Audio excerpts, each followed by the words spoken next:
Hello students, तो मेरा नाम कुणाल है और आज जो हम चैप्टर स्टार्ट करने वाले हैं उसका नाम है रचनाएं यानी कंपोजिशंस। इसको प्रैक्टिकल ज्योमेट्री भी बोलते हैं।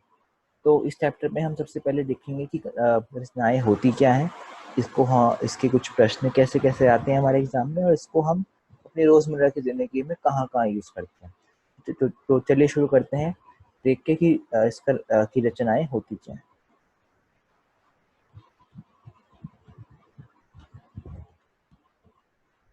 हाँ, तो रचनाएं आपने अगर कभी देखा हो कि अगर एक इमारत है, एक खाली जमीन है, वहां पे सबसे पहले जब इमारत बनने से पहले एक आर्किटेक्ट आता है।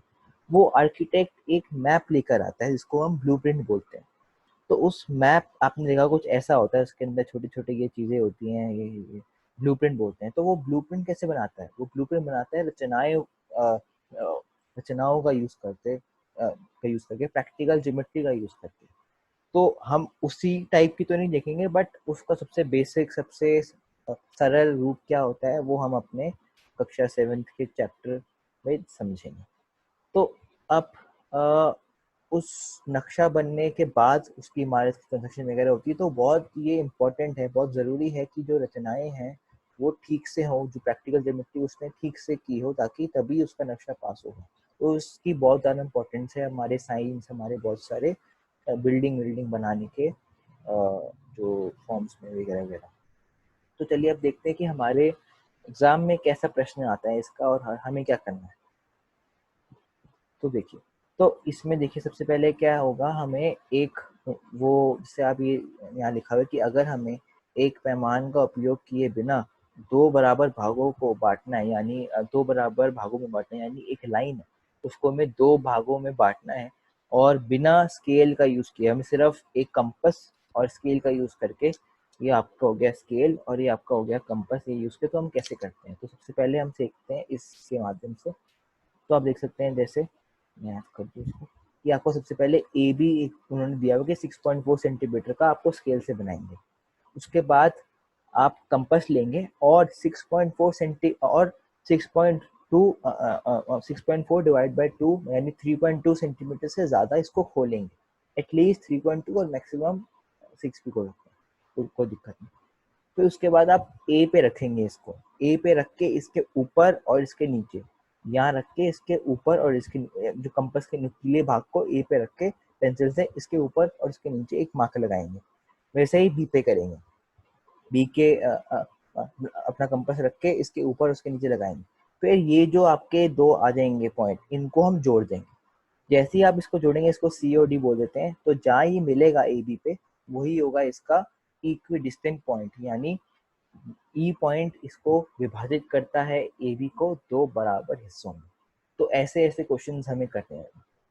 आप, उम्मीद है आपको समझ आ गया होगा। तो चलिए अब थोड़े बहुत क्वेश्चंस देखते हैं, कि 6 क्वेश्चन हम देखेंगे कि कैसे कैसे आते हैं, किस किस टाइप के आते हैं।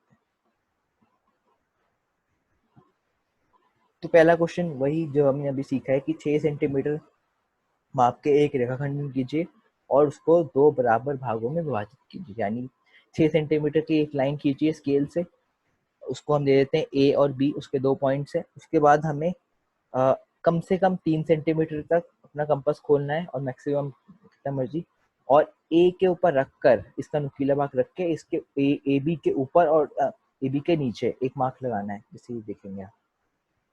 इसको हम सी और डी बोल देंगे। वैसे ही बी के ऊपर कंपास का नुकीला भाग रख के इसके ऊपर और इसके नीचे एक मार्क लगाना है।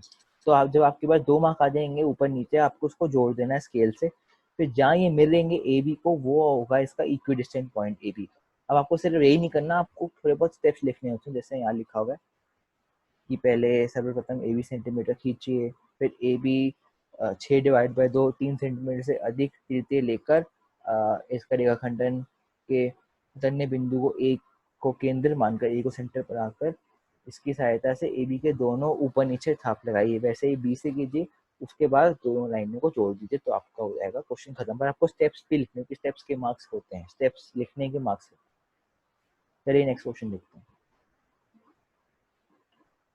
तो अगला क्वेश्चन है, सेमी तृतीय का एक वृत्त जिसका केंद्र 0 है अपने अभ्यास पुस्तिका 3 पर खींचिए। इसमें दो जीवियाएं पी क्यू और आर एस लीजिए। इन दोनों रेखाखंडन को लंबे से विभाजित कीजिए, ये दोनों लंबे किस बिंदु पर मिलते हैं। यानी वो पूछ रहा है कि एक सर्कल आपको बनाना है 3 सेंटीमीटर का, और उस सर्कल के अंदर आपको कॉर्ड बनानी है, जो कॉर्ड मतलब कोई भी भाग, कोई भी लाइन उस सर्कल के अंदर, उसको आपको नाम देना है पी क्यू और आर एस। और फिर पी क्यू और आर एस जो कि एक लाइन है, उसका हमें विभाजन करना है, जैसे हमने पहले क्वेश्चन में किया था। जहाँ वो दोनों विभाजन मिलेंगे, जो उनकी लाइन मिलेगी, वो कहाँ मिलती है, वो हमसे पूछ रहा है। जब हम ये सारा लिख देंगे तो आपका फिगर ऐसी बनेगी। आपने सर्कल बनाया, ए बी और सी डी खींचा, अब ए बी का विभाजन किया जैसे पहले किया, और फिर सी डी का विभाजन किया जैसे पहले किया था। फिर ये दोनों लाइनें जहाँ मिलती हैं वो कहाँ मिलती हैं, इसका आंसर है वो इसके सेंटर पर मिलेंगी, क्योंकि वो दोनों इक्विडिस्टेंट हैं। मतलब सी डी का इक्विडिस्टेंट पॉइंट और ए बी के इक्विडिस्टेंट पॉइंट से जो लाइन खिंचती है वो जाके सेंटर में मिलती है। तो हमारा इसका जवाब होगा कि जब हमने ऐसा किया तो हमने देखा कि दोनों जो जो लाइनों के विभाजित करके जो लाइनें बनती हैं वो सीधे सेंटर पर ही मिलती हैं।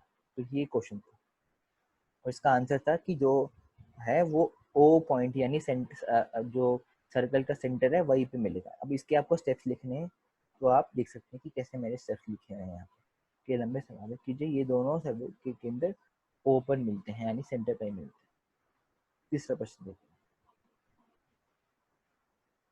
अब तीसरा प्रश्न ये भी काफी सरल है कि 8 सेंटीमीटर माप के एक रेखाखंडन को 4 बराबर भागों में बांटिए। अब आप कहेंगे कि 4 तो बहुत ज्यादा है। बिल्कुल भी नहीं, आपको बहुत आसान है। आपको पहले 8 सेंटीमीटर की एक लाइन खींचनी है, उसको पहले 2 भागों में बांटना है, फिर जो 2 भागों जो हमारे पास आ जाएंगे अलग अलग, उनको और 2 भागों में बांटना। तो बस आपके 4 भाग बन गए इसके। तो आप जैसे ये देखेंगे कि ए बी है, ए बी को 2 भागों में बांटा, यानी ए सी इक्वल सी बी। अब ये दोनों सेम है, ए सी और सी बी, क्योंकि हमने कंपास से जैसे बताया कि ए बी के ऊपर रखे, ए बी के ऊपर और नीचे किया, फिर बी के ऊपर रख के ए बी के ऊपर और नीचे किया, जहाँ मिले वो पॉइंट सी था। अब ए सी और बी सी दोनों को फिर से वही प्रोसेस करना है, ए के ऊपर रख के इसके ऊपर नीचे, फिर सी के ऊपर रख के इसके ऊपर नीचे, फिर डी आ जाएगा। ऐसे सी के ऊपर रख के इसके ऊपर नीचे बी सी के, फिर बी के ऊपर रख के इसके ऊपर नीचे, यानी बी सी के।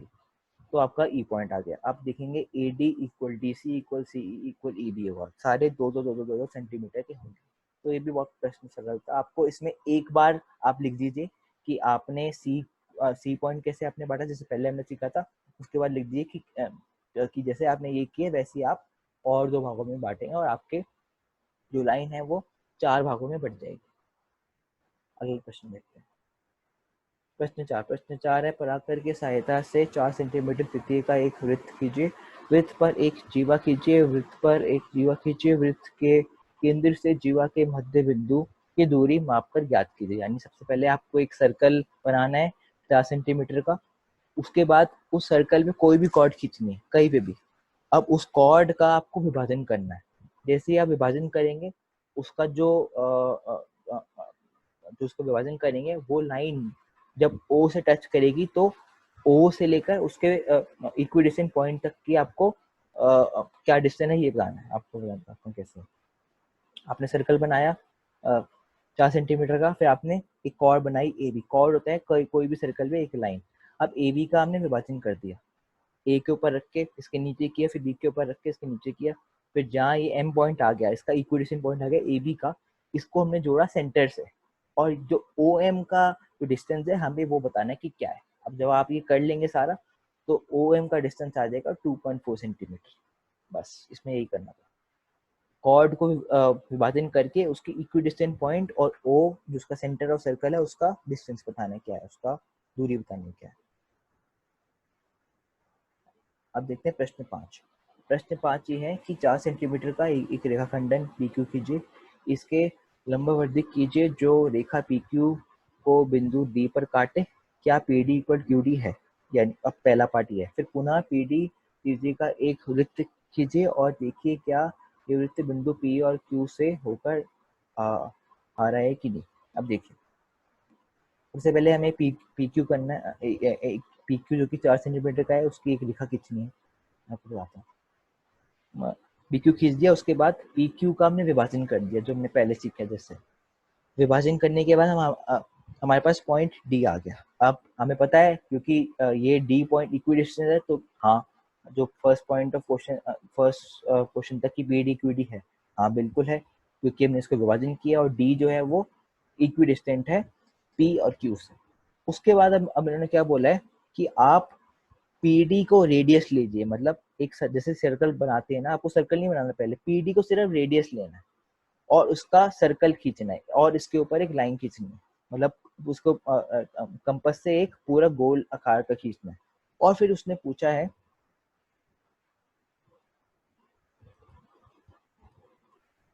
हाँ, और फिर उसने ये पूछा है कि क्या जो ये लाइन है पीडी जो ये फिरते हैं, क्या ये पी और क्यू से होकर जाता है? बिल्कुल होकर जाएगा, क्योंकि डी इसका रेडियस, क्योंकि डी जो है वो पी क्यू का सेंटर है, एंड सेंटर को लेके जब भी हम उसका एक सर्कल बनाएंगे तो वो उसका रेडियस जैसे एक्ट करके पी और क्यू को हमेशा काटेगा। तो आप जब ये करके देखेंगे, इसके आपको स्टेप्स लिखने हैं कि सर्वप्रथम रेखाखंड में पी क्यू 4 सेंटीमीटर का खींचे, फिर बिंदु पी पे केंद्र मानकर पी क्यू के आधे से अधिक फिरते लेकर पी क्यू के दोनों के ऊपर नीचे छापिए, तो आपका डी पहले इक्वेशन पॉइंट आ गया। फिर आपको कंपास यहाँ रखना है और और पी डी का वो लेकर आपको,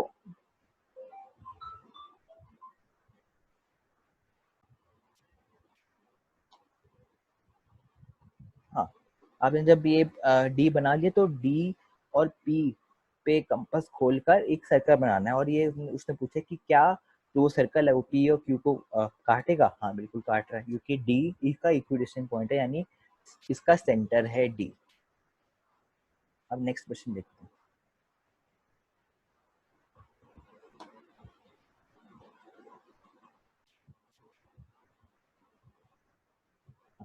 अब नेक्स्ट प्रश्न ये 6 होना चाहिए, यहाँ पे गलती से एक लिखा हुआ कि हमें 4 सेंटीमीटर का एक रेखाखंडन ए बी खींचना है और उसका समित अक्ष कीजिए, यानी उसका विभाजन कीजिए।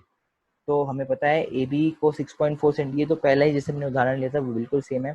6.4 सेंटीमीटर का खींचना है हमें ए बी। उसके बाद हमें ए पे अपना कंपास रखकर इसके ऊपर और इसके नीचे एक मार्क लगाना है। फिर बी पे अपना एक कंपास रखकर इसके ऊपर और नीचे मार्क लगाना है। फिर जहाँ वो मार्क जो आ जाएंगे दो, सी और डी, उसको जब जोड़ेंगे तो ई पॉइंट होगा, वो इसका विभाजन करेगा। बिल्कुल सेम क्वेश्चन था वैसे जैसे मैंने पहले सीखा था। तो ये कुछ थोड़े बहुत प्रश्न थे। आपको इसमें बस सबसे पहले यही ध्यान रखना है कि जब आप इसको लिखेंगे तो आपको फिगर बनाने के साथ साथ लिखना भी, तभी आपको पूरे नंबर मिलेंगे। अगर जैसे 6 नंबर का क्वेश्चन है तो 3 या 4 मार्क्स इसके लिखने के होते हैं, स्टेप्स ऑफ के लिखने होते हैं। सिर्फ आप कुछ भी मार्क मुँह करके नहीं कर सकते, आपको लिखना पड़ेगा, ताकि तभी जो चेक करने वाले आपका जो अध्यापक होंगे उनको लगे कि हाँ आपको ये चीज़ आती है। अभी हमने देख लिया कि बुक से कैसे कैसे क्वेश्चन आते हैं। अब हम इसमें देखेंगे कि इसका प्रैक्टिकल एक्सपीरियंस, यानी इसका साधारण जिंदगी में हम इसको कहाँ कहाँ यूज करते हैं। तो आपको ये दिख रहा होगा छोटा भीम, और ये दिख रहा होगा उसका एक छोटा भीम की जो मूवी थी उसमें विलन। आपको पता है कि जब ये कार्टून बन रहा था तो इसके जो कार्टूनिस्ट या इसके जो एनिमेटर होते हैं, वो इसका जो रॉ फॉर्म, यानी जो मूल्य फॉर्म जो होता है, इसका रॉ फॉर्म होता है, वो रचनाओं की मदद से बनाते हैं। हाँ बिल्कुल सही। जो सारी रचना जो होती हैं, चाहे वो कोई भी साइंस से रिलेटेड, चाहे कोई भी फील्ड हो, चाहे साइंस हो, चाहे आपको प्लैनेट्स का डिस्टेंस देखना है, वैसी वैसी आपको चीज़ें करनी है, मतलब आपको लाइक प्लैनेट्स का डिस्टेंस, जैसे जैसे पृथ्वी और अर्थ की दूरी देखनी है, कैसे कैसे मूवमेंट हो रहा है सन का, कैसे कैसे मूवमेंट हो रहा है आपकी मून का, वो देखना है। उन सभी चीज़ों में रचनाओं यानी प्रैक्टिकल ज्योमेट्री का यूज होता है। वो ऐसी चीज़ें नहीं करते, ये बहुत बेसिक चीज़ है। आप जैसे जैसे अगर इसको अपना अगर करियर बनाते हैं साइंस की फील्ड में, तो हमेशा वो प्रैक्टिकल ज्योमेट्री का ही यूज़ करते हैं। अब जैसे रॉकेट लॉन्च होता है, अब रॉकेट किस एंगल पे लॉन्च होगा, कैसे जाएगा वो दूर, उसमें कैसे कैसे हमें उसकी कितनी स्पीड होगी, ये सारा हम रचनाओं से ही देखते हैं, इसकी कंपोजिशन से ही हमें पता चलता है कि क्या क्या करना चाहिए। तो तभी ये बहुत ही इम्पोर्टेंट टॉपिक है, अगर आप इसको प्रैक्टिकल या इसको व्यवहारिक प्रासंगिकता से देखेंगे। जैसे आप कार्टून में जो भी आपके टीवी शो, छोटा भीम हो गया, कृष्णा का कोई हो गया, ढोलू पतलू हो गया, ऑगी कॉकरोचेस हो गया, सारी चीजें जब वो बनती हैं तो वो प्रैक्टिकल ज्योमेट्री से यानी रचनाओं से ही बनती हैं। उसका छोटे से छोटा हम वो देख, जैसे अगर बीम यहाँ से उधर गया, मतलब एक एंड से दूसरे एंड गया, तो वो सारा रचनाओं से ही बना हुआ है कि वो कैसे कौन सा पाथ लेकर जा रहा है। वो ये सारा रचनाओं में ही सिखाते हैं और रचनाओं का उपयोग करके ही बनाते हैं। तो आप आगे जब आप कभी आप छोटा भी देखेंगे तो आपको लगेगा कि हाँ, ये यहाँ पर रचनाएं का इस्तेमाल हो रहे हैं। आपको दिखेगा नहीं, बट जब वो बनता है स्टार्टिंग में, उसके ऊपर उसके बाद रंग वंग डाल देते हैं तो आपको नहीं पता चलता। बट जब वो बनता है वो बिल्कुल वैसा होता है जैसे मैंने आपको ब्लू प्रिंट दिखाया था। क्योंकि अब भीम इधर से उधर जा रहा है तो उसका एक स्पेसिफिक एक ही तरह का पाथ होता है कि वो यहाँ से यही जाएगा। तो उसके लिए वो बहुत जो चीजें हैं वो प्रैक्टिकल जो है वो प्रैक्टिकल ज्योमेट्री और रचनाओं का ही यूज करते हैं।